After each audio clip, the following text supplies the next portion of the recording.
These glasses can help you to mentor your students when they are operating at another site, but they can also help out surgeons.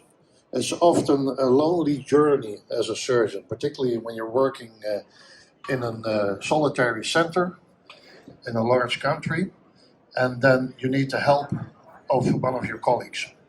Of course, that colleague cannot be there in person, but these glasses can connect you to one of your colleagues, and he or she can help you out. We can also use these glasses during courses.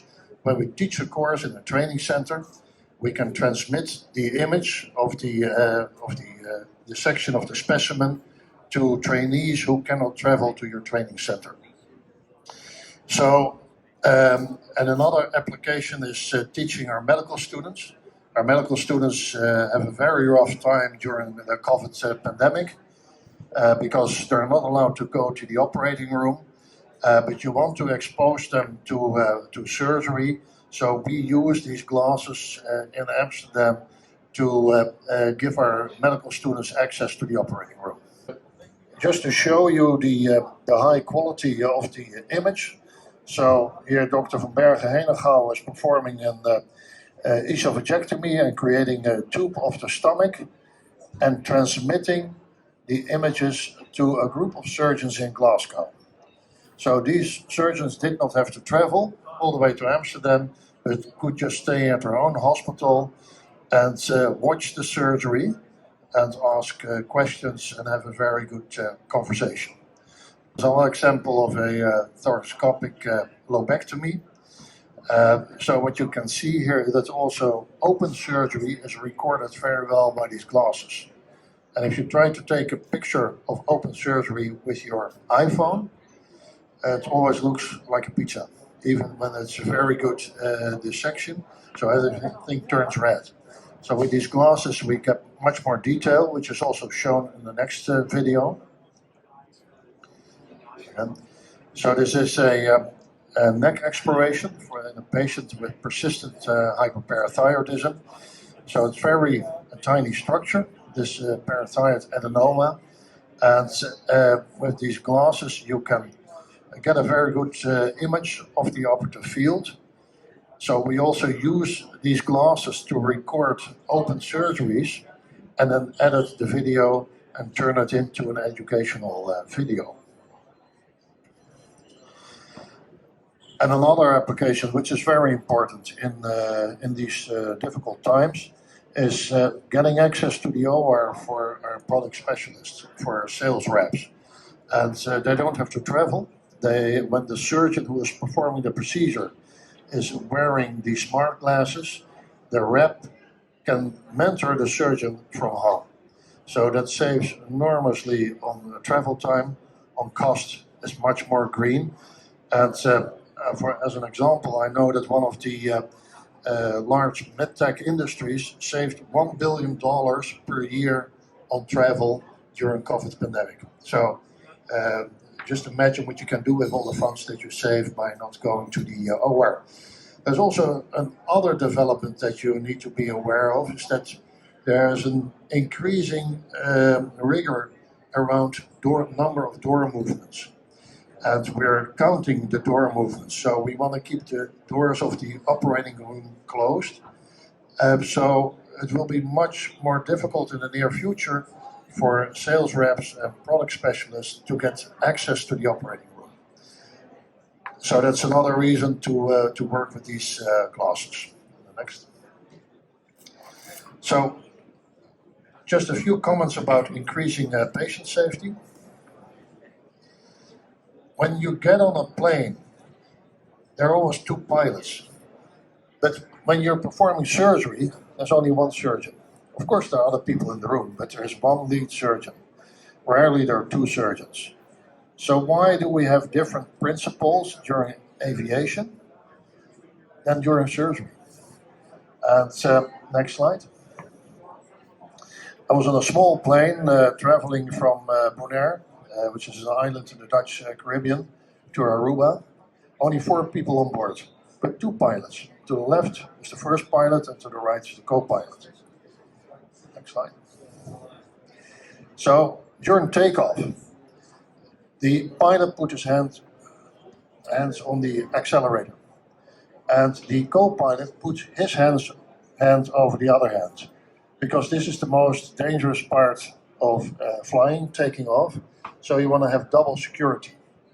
So we go for double security in aviation, but not in surgery.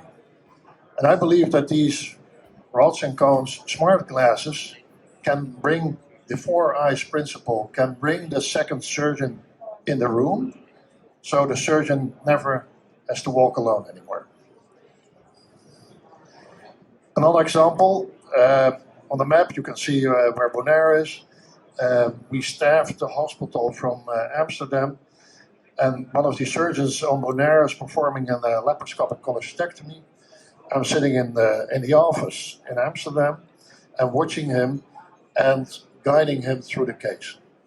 And he didn't need that guidance at that time, but this is just to show you the possibility that we can create with these Rods&Cones smart glasses. Another example, a diagnostic laparoscopy performed at the Bonjer Hospital. And we're here with a team from Rods&Cones at the hospital in Aruba, and we can coach the other surgeon through a very simple system that you can see displayed over here.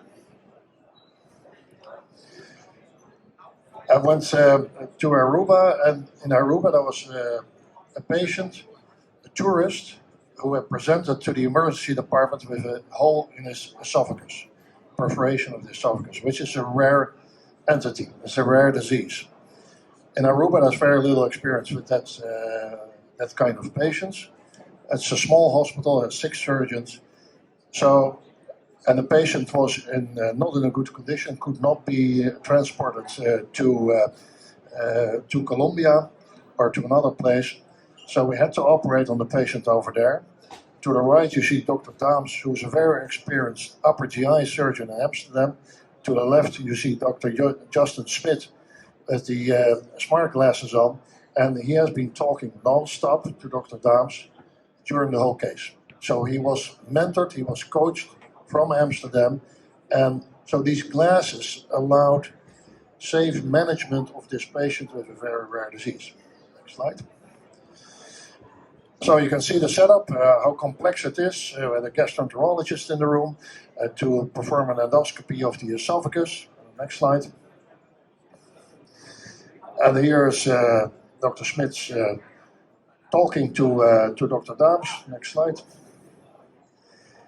So, one back. And a stent was placed in the esophagus under the guidance of Dr. Daams in Amsterdam. So these glasses can bridge the gap that we face while we have surgery. Next slide. This shows you the image of a gallbladder during laparoscopic cholecystectomy. This is a very common general surgery procedure. One of the main problems is bile duct injury, which occurs in 1 out of 200 patients, which is not very often, but if it does happen to you, you're in dire straits. You need to have several reoperations, and very often there's long-term morbidity. So what we want to implement in the whole surgical world is before you take down the cystic duct, that's the duct connecting the gallbladder to the common bile duct, that the second set of eyes confirms that it is the cystic duct. Because this injury is completely preventable. And so we're starting a study where the surgeon who's performing a laparoscopic cholecystectomy is wearing the smart glasses and reaches out only during this phase. This only will take 2 minutes of a mentoring surgeon to confirm that the cystic duct is truly there and can be taken down. So, in conclusion, a surgeon never has to walk alone anymore. And with these digital devices, we can connect with each other, and hence we can increase patient safety.